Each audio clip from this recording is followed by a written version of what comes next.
हाणे वरी काई ॻाल्हि हले थी कंफर्म न आहे त का 8 तारीख़ ते थी या 4 तारीख़ ते थिए सिंध जी बजट वरी पोइ थींदी जेकॾहिं इन 8 तारीख़ खे पाण कंटिन्यू कयूं या 8 तारीख़ खे ॿी का शइ कयूं कंफर्म थिए साईं ॿुधई साहिब वेठो सभिनी शयुनि खे साइड ईंदो साईं खे असां इज़ाफ़ ॾिनो आहे साईं हुन कमेटी जो मेंबर हुयो साईं जीअं सरदार शाह तफ़सीली ॻाल्हायो आहे ऐं साईं बि सभिनी मसइलनि ते असांखे तफ़सीली आगाही बि ॾींदो असां साईं खे इज़ाफ़ ॾिनो आहे सॼे असांजो जेको इजलास थियो आहे हुनखे साईं साइड ईंदो बि साईं हीअ असांजी हिकिड़ी तजवीज़ आहे त उहा तारीख़ बरक़रार हुजे या ॿी तारीख़ थिए असांजो उन ॾींहुं इहे 12 माण्हुनि जी जेका कमेटी जी मां ॻाल्हि कई इहो असांजो 21 तारीख़ ते गवर्नमेंट डिग्री कॉलेज कासिमाबाद में जेका गॾिजाणी थी उन हाउस इहो यकराए तौर ते इहा ॻाल्हि कई त 12 माण्हुनि ते मुश्तमिल कमेटी साईं 12 माण्हुनि ते मुश्तमिल कमेटी हुजणु घुरिजे उन में इहो बि असांजो तइ थियो त वेंदासीं जेको इजलास हुयो इन इजलास में वेंदासीं त असांखे धरणो जेको आहे उहो प्रेस क्लब ते गॾु थियणु घुरिजे उते हणणु घुरिजे या बिलावल हाउस थियणु घुरिजे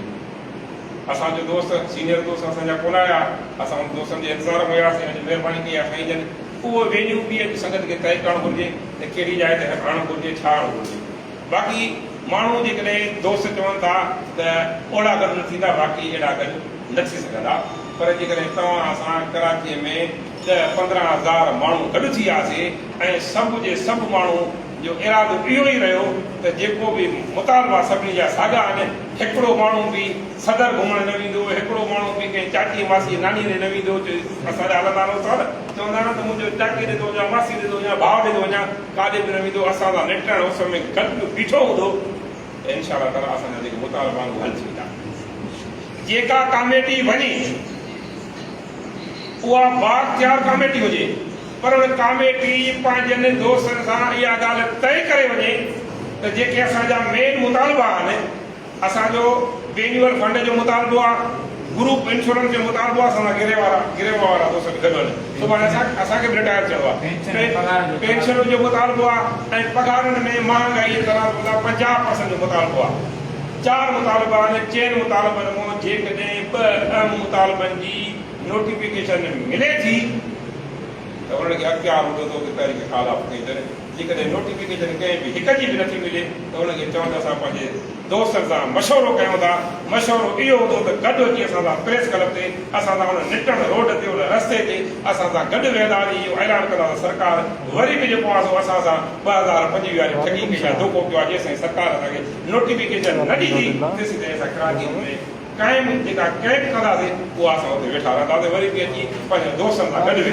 बाक़ी सरकार जे धोखनि ते सरकार जे दलबनि ते सरकार जे लोली पाप ते सरकार जे ठगियुनि ते न हाणे पाण खे लॻणु घुरिजे न पंहिंजे मुलाज़िमनि खे गॾु लाइणु घुरिजे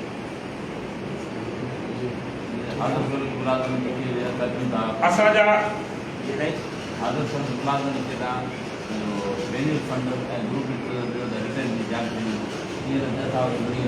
साईं इहे बि न थींदो असां तव्हांखे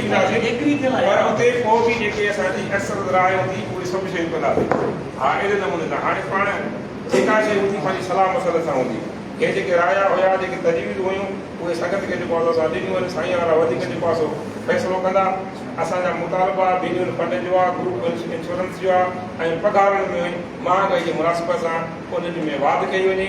ऐं DRA असांजो मसइलो आहे बलदियाती मुलाज़िम उहे बि सिंध जा जावा आहिनि उहे बि असांजा भाउर आहिनि उहे बि असांजा साथी आहिनि वाक़ई उन सां ज़्यादती थी उन सां नाइंसाफ़ी थी थिए एतिरी नाइंसाफ़ी सिंध जे कंहिं बि सरकारी मुलाज़िम सां न आहे जेका बलदियाती मुलाज़िम सां नाइंसाफ़ी आहे हिन वक़्तु जेको पियोन आहे उहो बि पघार मुंहिंजे ख़्याल में साईं थियो आहे पंहिंजे दौर में उहो बि पघार मुंहिंजे ख़्याल में इनिशियल जेका पघार आहे हाणे जेके नवां थिया 37,000 था कनि 37,000 था कनि पर जेको पंहिंजो बलदियाती मुलाज़िम जेको आहे उन खे हिन वक़्तु बि जेकॾहिं टाउन ऑफिसर टाउन प्रिंसिपल जो चेयरमैन राज़ी थो थिए त वधि में वधि 25,000 वधि में वधि 25,000 थो ॾिए हिन महांगाई जे दौर में गिराणी ॾिसो त केॾी महांगी थी वई आहे उहो वाक़ई फाका कशी कटंदा पिया उनजो मुताबिक़ रखणु घुरिजे त उनजी जेका पघार आहे उहा केतिरे जे माफ़त कई वञे लोअर स्टाफ जा मुलाज़िम मां पहिरियों ॻाल्हि क्लियर करे वियुसि त पहिरें ग्रेड खां वठी 20 ग्रेड ताईं जेके बि पाण सरकारी मुलाज़िम ईअं सम्झो त कुल हिकिड़े घर जा भातियूं कुल पाण में ॿाहिरि उन्हनि जो मुतालबो बि रखणु घुरिजे वाका करणु मूं वसि ॿुधण मूं भरोसे पाण वाक़ा कंदासीं हर मुलाज़िम जे लाइ, हर दोस्त जे लाइ, त दोस्तनि जा मसइला हल थियनि। मूंखे उमेद आहे, मूंखे यकीन आहे, मूंखे भरोसो आहे, मूंखे एतमाद आहे त हेॾे मुंहिंजा महबूब कंथी मुंहिंजा सरबराह वेठा आहिनि। इहो मसइलो हिकिड़ो साईं अशरफ बुज़ई जो न आहे, साईं सरदार शाह जो न आहे, साईं काका साहिब जो न आहे, तव्हां असां सभिनी जो मसइलो आहे। जीअं पुराणे दौर में इस्लाम जी तबलीग थींदी, माण्हू घरनि में घिरी वेंदा, माण्हू इस्लाम जी तबलीग करण जे लाइ रोडनि रस्तनि ते हलिया वेंदा ऐं इस्लाम जो पैगाम फैलायूं। अहिड़े नमूने सां जेके हिते कुल पाण वेठा आहियूं सभिनी जो सम्झो त हिकिड़ो साॻियो ई मक़सदु आहे। किरे वारा दोस्त, तव्हांजा दोस्त जेकॾहिं रिटायर मुलाज़िम आहिनि, जेके फाल बि न आहे, जेके फाल जा उन खे रहे फाल वारो घर आराम करे, जंहिं बि रिटायर मुलाज़िम खे फाल जो न आहे उहो कराची पहुचे। असांजो सरकारी मुलाज़िम जेकॾहिं का मजबूरी अथसि, उन खे पंहिंजो को नेकाह अथसि त उनखे रिआयत आहे। जेकॾहिं पुट जो नेकाह अथसि उनखे रिआयत कान्हे का, उहो बि सरकारी मुलाज़िम हुते पहुचे। तव्हां असां सभिनी जो काज आहे इंशाअल्लाह ताला जेकॾहिं तव्हां असां सभु किताब हूंदासीं, ॿुधी हूंदासीं, जज़्बे सां हूंदासीं, शौक़ सां हूंदासीं त सरकार खां ई पंहिंजा मुतालबा, इहा सरकार त एतिरी डरपोक सरकार आहे, एतिरी त पाण खां ख़ाइफ़ आहे जो पाण खे वॾा धमाका, वॾा बटोड़ा करण जी ज़रूरत ई कान्हे का। जॾहिं पाण प्रेस क्लब ते हलियासीं, मुंहिंजो छो ॾींहुं आवाज़ मां पनियाक में कंदो आहे, सन सेक्रेटरी वारा ॿुधंदा आहिनि, पर जे लाउड में बि तव्हां जे ताउन सां पाण आवाज़ कयोसीं त कराची जी जेके बि इक़्तिदार धणनि जा इक़्तिदार आहिनि उहे इंशाअल्लाह ताला लुड़ी वेंदा ऐं पंहिंजा मसइला सरकार खां पाण ठके ठुके हल कराईंदासीं। मूंखे यकीन आहे, मूंखे पक आहे त सभु जेके सरकारी मुलाज़िम सभिनी जो पंहिंजो हिकु ई मक़सदु आहे, हिकु ई मक़सद खे कामयाबु कराईंदासीं। वरी बि तव्हां दोस्तनि सभिनी जी महिरबानी जो तव्हां टाइम कढी आया आहियो। जेके दोस्त न पहुची सघिया आहिनि, ईअं दोस्त न चवनि त कोई बुज़ई साहिब जो मसइलो आहे, हाणे सभिनी जो मसइलो आहे। जेके तनक़ीमां न पहुती वञे, ॿिया दोस्तनि जा जेके दोस्त आहिनि उन सभिनी खे दावत ॾियो त पाण 8 तारीख़ ते हुते पाण गॾु थियूं। वरी दोस्तनि जे मशवरे सां का अहिड़ी का तारीख़ थिए थी त हिते अॼु फाइनल करे थो सभु पहुचंदासीं। साईं ॻाल्हि कई त इजलास वरी बि थियणु घुरिजे। पाण हिकु इजलास छा, पाण जेकॾहिं दोस्त अचनि था त हिकु छा पाण 20 इजलास करण जे लाइ तयारु।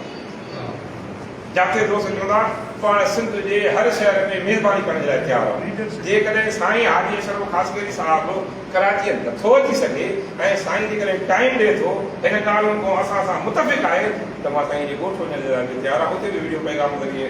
सिंध जे सरकारी मुलाज़िमनि खे पोइ पाण पैगाम ॾेई सघूं था। साईं जे हिकु दफ़ो ॻोठ जा, साईं जे 10 दफ़ा ॻोठ वञण जे लाइ तयारु हुउसि। पर जेकॾहिं को मुंहिंजो हरीफ़ दोस्त मूंखां नाराज़ हुजे त हिन सरकारी मुलाज़िमनि जे वसी कर मुफ़ादत जे लाइ मां हर हरीफ़ दोस्त जे दर ते वञी करे हुनखे इहो पैगाम ॾींदुसि त अञा हुनखे फना करे अचो त सिंध जे सरकारी मुलाज़िमनि जी जेका मौत मुल्कूं हुयूं, जेका उहा मुल्क जेका ख़तमु थी चुकी आहे, सिंध जे सरकारी मुलाज़िम जो पुरसान हाल न आहे रहियो। अचो त सभु गॾिजी सॼी हिन सरकारी मुलाज़िमनि जे मुंहं ते मुल्क वापसि आणे। तव्हां दोस्तनि जी वॾी महिरबानी। हाणे मां गुज़ारिश कंदुसि साईं अशरफ बुज़ई साहिब खे त पंहिंजो ख़्यालु गुज़ारियो।